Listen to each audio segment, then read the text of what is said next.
Assalamualaikum warahmatullahi wabarakatuh. Sahabat beriman, kita mengenal nama-nama gunung yang ada di dunia. Namun ada satu gunung yang mungkin baru kita dengar namanya. Letaknya pun tak diketahui. Tapi gunung itu ada. Namanya Jabal Khawf.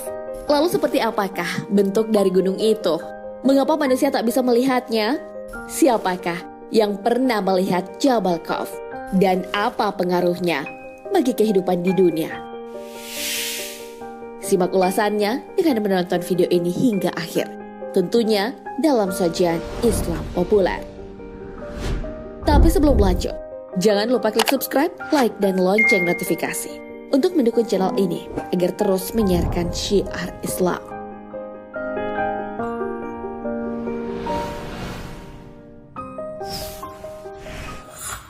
Nabi Muhammad SAW melihat Jabal Khawf. Saat peristiwa Isra Mi'raj, Rasulullah SAW melakukan perjalanan menuju langit. Saat kembali ke bumi, Rasulullah SAW melihat pemandangan yang sangat indah. Sinar biru membelah angkasa. Karena terpesona dengan keindahan itu, Nabi SAW pun mengajak malaikat Jibril mengunjungi tempat itu. Ternyata itu adalah Jabal Khawf.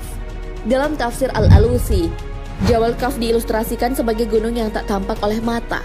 Jabal Khawf adalah gunung misterius yang jarang diketahui oleh orang-orang. Gunung ini adalah sejenis gunung berlapis hingga 70 lapis. Model dan bentuknya persis sama. Ibnu Ashur mengatakan bahwa warna biru langit berasal dari pantulan cahaya biru Jabal Khawf. Ibnu Abbas mengatakan bahwa gunung Khawf mengelilingi dunia ini. Khawf adalah sebuah gunung yang besar. Ukuran besarnya hanya Allah lah yang tahu. Dalam kitab suci Al-Quran, Allah Subhanahu wa Ta'ala mengabadikan Khawf. Khawf demi Al-Quran yang sangat mulia. Al-Quran surah Qaf ayat 1. Gunung Khawf, gunung misterius. Dalam kitab tafsir Asy-Syawi, Khawf disebutkan bahwa gunung ini adalah gunung misterius. Gunung ini hanya bisa dilihat oleh orang-orang pilihan Allah Subhanahu wa Ta'ala. Pada suatu kali hamba Allah Subhanahu wa Ta'ala bernama Zulkarnain menaiki gunung tersebut. Ia melihat ke bawah dan terlihatlah banyak gunung-gunung kecil. Terjadilah dialog antara Zulkarnain dan gunung tersebut. Siapa Anda? Sapa Zulkarnain. Aku adalah Khawf, jawab Khawf. Gunung apa yang ada di sekitarmu? Adalah bukit. Dan ada kota di dalamnya selain perbukitan. Jika Allah hendak menggoncangkan bukit itu, maka Allah memerintahkanku untuk menggoyangkan badanku. Seketika bukit juga ikut goncang, dan bumi juga ikut goncang. Kemudian Zulkarnain meminta Khawf untuk memberitakan keagungan Allah Subhanahu wa Ta'ala. Khawf lalu berkata, Tuhan kita sangatlah agung. Di belakangku ada sebuah hamparan tanah yang sangat luas, sejauh perjalanan 500 tahun perjalanan. Setiap 500 perjalanan akan menemukan gunung salju. Jika gunung salju tidak ada, niscaya bara api neraka akan semakin panas. Peranan gunung agar bumi tak berguncang telah diabadikan dalam Al-Quran. Dia menciptakan langit tanpa tiang yang kamu melihatnya, dan dia meletakkan gunung-gunung di permukaan bumi supaya bumi tidak menggoyangkan kamu. Al-Quran surah Luqman ayat 10.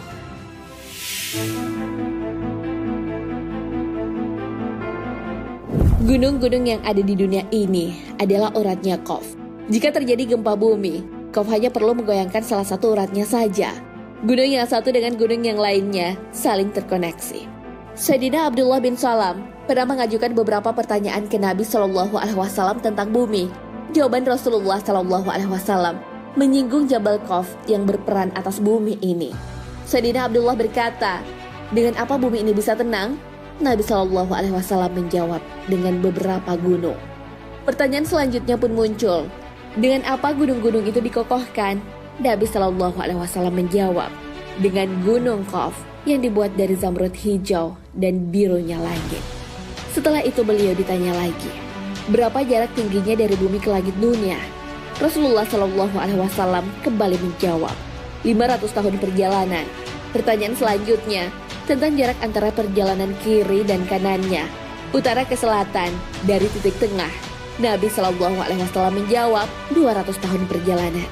Ketika ditanyakan tentang penghuni bumi yang berlapis 7 itu, Nabi Shallallahu Alaihi Wasallam menjelaskan, penghuni lapisan ketujuh adalah para malaikat, penghuni lapisan keenam adalah iblis beserta bala tentaranya, penghuni lapisan kelima adalah setan, penghuni lapisan keempat adalah ular, penghuni lapisan ketiga adalah kalajengking, penghuni lapisan kedua adalah jin, dan penghuni lapisan pertama adalah manusia. Allah Subhanahu wa Ta'ala lalu berfirman dalam Al-Quran Surah Ar-Ra'd ayat 4, dan di bumi terdapat bagian-bagian yang mendampingi.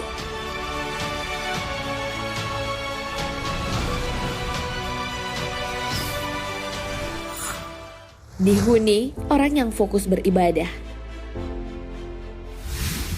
Menurut Syekh Muhammad Nazim Adil Al-Haqqani, Gunung Qaf adalah gunung yang dikelilingi beberapa lembah dan bukit.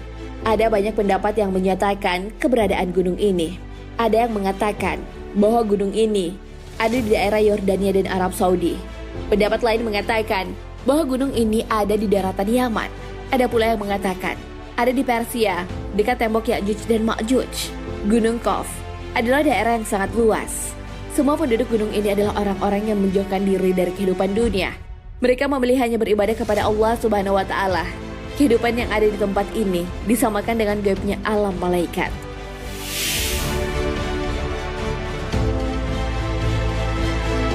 Nah, sahabat beriman, itulah penjelasan mengenai Jabal Qaf.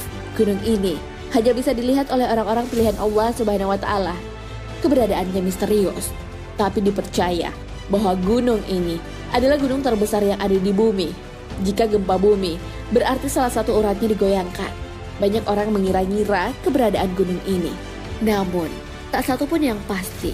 Karena gunung ini sama misteriusnya dengan alam malaikat. Yang tahu persis mengenai perkara gaib hanyalah Allah Subhanahu wa Ta'ala. Katakanlah, tidak ada seorang pun di langit dan di bumi yang mengetahui perkara yang gaib kecuali Allah. Al-Quran Surah An-Naml ayat 65. Wallahu a'lam bishawab. Sahabat beriman, jangan lupa berbagi informasi dengan share video ini. Karena sebaik-baik manusia adalah yang paling bermanfaat bagi manusia. Wassalamualaikum warahmatullahi wabarakatuh.